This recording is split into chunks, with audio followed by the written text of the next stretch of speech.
Hello बच्चों, चलिए प्रश्न को समझते हैं। इलेक्ट्रॉन की भांति प्रोटॉन में भी चक्रण तथा चुंबकीय आघूर्ण होता है, तब पदार्थों के चुंबकत्व में इसके प्रभाव की उपेक्षा क्यों की जाती है। मुख्य अवधारणा में हम देख सकते हैं कि इस प्रकार से कोई इलेक्ट्रॉन जब अपनी कक्षा में गति कर रहा है,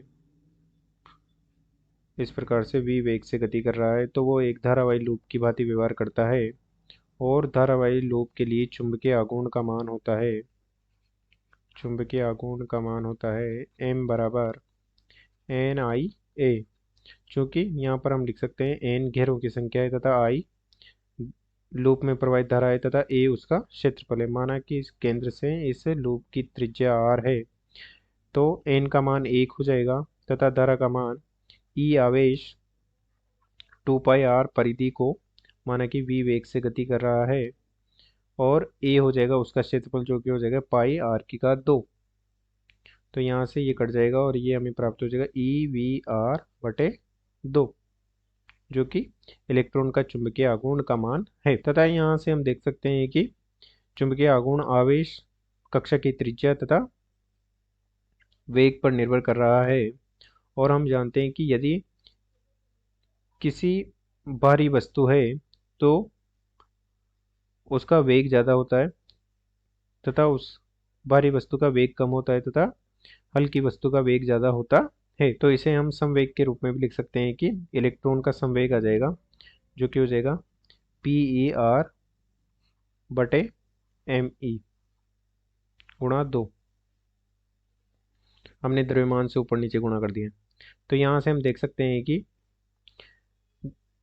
कि चुंबकीय आघूर्ण आवेशित कण के द्रव्यमान के व्युत्क्रमानुपाती है, अर्थात m 1/m ई, जो कि चुंबकीय आघूर्ण का आवेशित कण के द्रव्यमान के साथ संबंध है। अब चलिए प्रश्न को हल करते हैं। प्रश्न में दिया गया है कि इलेक्ट्रॉन प्रोटॉन के भांति चक्रण तथा चुंबकीय आघूर्ण होता है, परंतु पदार्थों में चुंबकत्व, प्रोटॉन के चुंबकत्व के प्रभाव को उपेक्षणीय कर दिया जाता है, क्यों। तो हम देख सकते हैं कि चुंबकीय आघूर्ण आवेशित कण के द्रव्यमान के व्युत्क्रमानुपाती होता है। तो यहाँ से हम लिख सकते हैं कि म्यू लिख देते हैं इसे। चुंबकीय आघूर्ण को म्यू से भी प्रदर्शित कर सकते हैं हम, म्यू से। तो म्यू ई बटे म्यू पी बराबर हो जाएगा एम पी बटा एम ई, क्योंकि व्युत्क्रमानुपाती है तो ऊपर आ जाएगा। तथा हम जानते हैं कि प्रोटॉन का द्रव्यमान इलेक्ट्रॉन के द्रव्यमान से 1840 गुना होता है।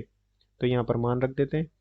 तो प्रोटॉन का चुंबकीय आघूर्ण बटे इलेक्ट्रॉन का चुंबकीय आघूर्ण बटे प्रोटॉन का चुंबकीय आघूर्ण, और प्रोटॉन के द्रव्यमान की जगह हम लिख देते हैं 1840 बटा एम ई से एम ई कट जाएगा। तो इलेक्ट्रॉन का चुंबकीय आघूर्ण बराबर हो जाएगा 1840 गुना प्रोटॉन का चुंबकीय आघूर्ण का। तो यहाँ से हम लिख सकते हैं कि इलेक्ट्रॉन का चुंबकीय आघूर्ण ज्यादा होता है प्रोटॉन के चुंबकीय आघूर्ण से, इसलिए, और 1840 गुना ज़्यादा होता है, इसलिए हम उसे पदार्थों के चुंबकीय आघूर्ण में प्रोटॉन के चुंबकीय आघूर्ण को हम उपेक्षणीय मान सकते हैं। अतः दिए गए प्रश्न को हमने हल कर दिया है। आशा करते हैं आपको समझ में आया होगा। धन्यवाद।